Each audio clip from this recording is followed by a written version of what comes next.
Hello guys, welcome to Tech Maths. इस video में हम चैप्टर 2 पॉलिनोमियल को स्टार्ट करेंगे और बेसिकली हम ये बोल सकते हैं कि ये वाली जो वीडियो होगी आपकी वो चैप्टर 2 की इंट्रोडक्शन वीडियो होगी। करेक्ट। तो हम स्टार्ट करते हैं कि हमारा पॉलिनोमियल क्या होता है और इससे रिलेटेड जितनी भी बेसिक चीज़ें हैं उनको हम वन बाय वन करके डिस्कस करेंगे। ठीक है, सो मेक इट क्विक, हम जल्दी से जल्दी इसको ख़त्म करते हैं। राइट। सबसे पहले स्टार्ट करते हैं कि भाई हमारा जो पॉलिनोमियल है, पॉलिनोमियल होता क्या है, व्हाट इज़ पॉलिनोमियल। राइट। अगर बोला जाए आपसे पॉलिनोमियल तो व्हाट इज़ पॉलिनोमियल। राइट। तो क्या होता है पॉलिनोमियल आपका? पॉलिनोमियल आपका एक एल्जेब्रिक एक्सप्रेशन होता है, एक एल्जेब्रिक एक्सप्रेशन होता है, और you can say an algebraic equation in which the powers of variable is non-negative, or you can say non-negative integral number. और ये जो नॉन नेगेटिव आपका इंटीग्रल नंबर है, इसको आप सीधा आप क्या बोल सकते हो कि जो पावर्स होती हैं आपकी वो क्या होती हैं, वो आपकी नेचुरल नंबर्स होती हैं। ठीक है। पॉलिनोमियल एक एल्जेब्रिक एक्सप्रेशन होता है जिसमें वेरिएबल की पावर आप ये कह सकते हो नेचुरल नंबर है, मतलब कि वेरिएबल की पावर आपकी पॉजिटिव होंगी, दूसरा 1 2 3 4 5 6 ये होंगी। एग्जाम्पल अगर आपको लेना है इसमें तो एग्जाम्पल्स आप क्या क्या ले सकते हो, तो एग्जाम्पल ले सकते हो आप, जैसे आपने लिख लिया यहाँ पर x² + 3x + 6, yes it is a polynomial in one variable. Right. हमें जो पढ़ना है इस क्लास में, मैं आपको एक चीज़ और बता दूं, हमें जो इस क्लास में पढ़ना है ये पॉलिनोमियल तो पढ़ना, but it should be it is only in one variable. ये सिर्फ हमें किस में देखना है,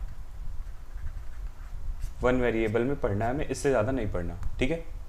और अगर देखो यहाँ पर ये वेरिएबल है, यहाँ पर ये वेरिएबल है, तो इसकी पावर 1 है और इसकी पावर 2 है, और 1 और 2 क्या होते हैं, नेचुरल नंबर्स होते हैं। तो ये हमारा क्या होगा, ये हमारा पॉलिनोमियल हो जाएगा। अगर एक और मैं बोलूँ जैसे कि 3x³ + 5x² + 6x + 9, करेक्ट, ये भी क्या होगा, हमारा पॉलिनोमियल होगा। क्यों? क्योंकि यहाँ पर वेरिएबल हमारा x है और हर जगह पर जो x की पावर है वो यहाँ पर 1 है, 2 है और यहाँ पर 3 है, जो कि क्या है, नेचुरल नंबर है। तो ये भी हमारा क्या होगा, ये भी हमारा पॉलिनोमियल होगा। राइट। अगर मैं एक और एग्जांपल लूँ इसका, लाइक मैंने लिखा जैसे √3x² + 5x + 6, ये पॉलिनोमियल होगा या नहीं होगा?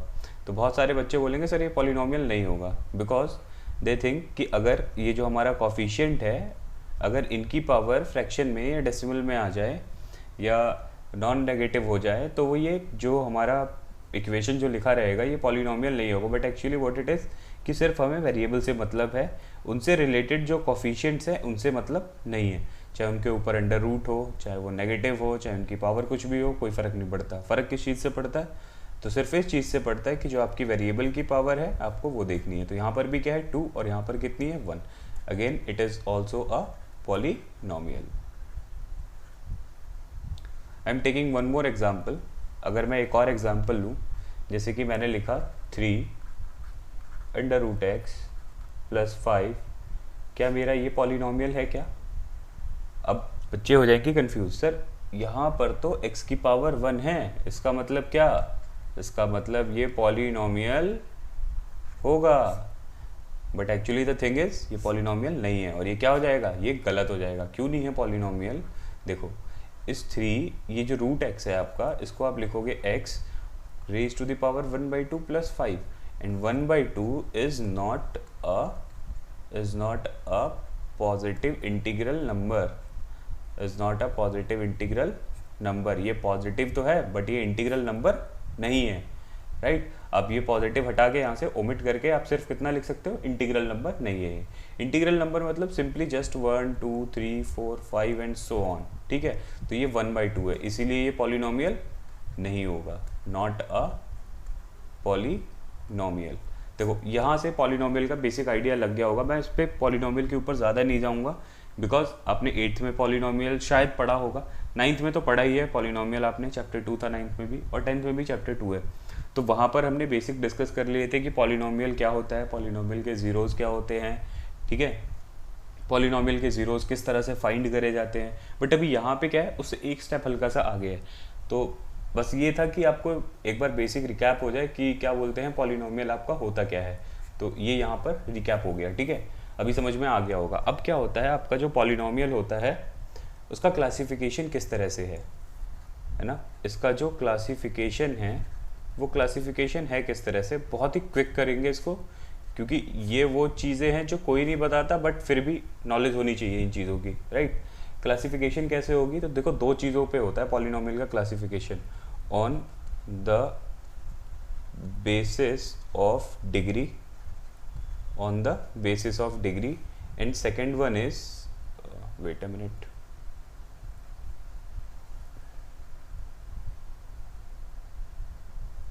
and second one is on the basis of number of terms, number of terms, और किसके बेसिस पे, डिग्री के बेसिस पे। और डिग्री क्या होती है आपको पता होनी चाहिए, डिग्री क्या होती है, डिग्री होती है the highest power, degree what is degree, मैं इसको डिफाइन कर देता हूँ, डिग्री होती है कि highest power raised to a variable of a polynomial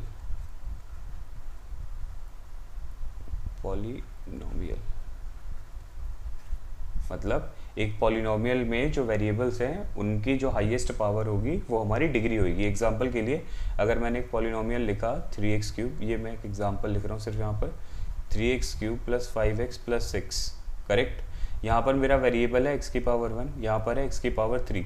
सो जो हाईएस्ट पावर है मेरे पास में वेरिएबल की वो कितनी है, 3 है। तो मेरी जो यहाँ पर डिग्री होगी वो कितनी हो जाएगी, 3 होगी। तो डिग्री के बेसिस पे क्लासिफिकेशन जो हमें जो पढ़ना है इस वाले चैप्टर में, वो बेसिकली क्या पढ़ना है, वो हमें ये पढ़ना है डिग्री के बेसिस पे जो क्लासिफिकेशन होता है। और ये जो चीज़ है ये आप एल्जेब्रिक एक्सप्रेशन में ऑलरेडी पढ़ चुके हो। क्यों, क्योंकि पॉलिनोमियल भी क्या होता है हमारा, एक एल्जेब्रिक एक्सप्रेशन ही तो होता है। आपने पढ़ा होगा कि मोनोमियल क्या होता है, करेक्ट, ये 9th में पढ़ा होगा, है ना। दूसरा फिर क्या पढ़ा होगा कि बाइनोमियल क्या होता है ना। फिर तीसरा पढ़ा क्या होगा कि ट्राइनोमियल क्या होता है, ठीक है। तो ये सारी चीज़ें पढ़ी होंगी आप लोगों ने।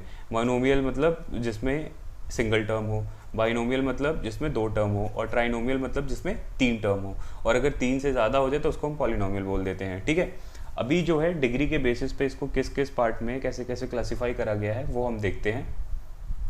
डिग्री के बेसिस पे जो क्लासिफिकेशन है वो कुछ इस तरह से है इसका कि अगर एक पॉलिनोमियल है जिसकी डिग्री 1 है, एक पॉलिनोमियल है जिसकी डिग्री क्या है, जिसकी डिग्री 1 है, तो उस पॉलिनोमियल को बोलते हैं लीनियर। अब ये लीनियर आपने बहुत सारा पढ़ा है, आपने लीनियर इक्वेशन पढ़ लिया है, करेक्ट, है ना, इन 1 वेरिएबल, ये आपने 8th में पढ़ा होगा, अच्छे से पता होगा आप लोगों को, है ना। इस तरह से जो होता था कि 3x + 6 = 0, find the value of x कैसे करके। फिर यही सेम पढ़ा है आपने लीनियर इक्वेशन इन 2 वेरिएबल, किस में पढ़ा है, 9th में पढ़ा है ना। एग्जाम्पल ये रहा, इसका हाईएस्ट पावर कितनी है, 1 है।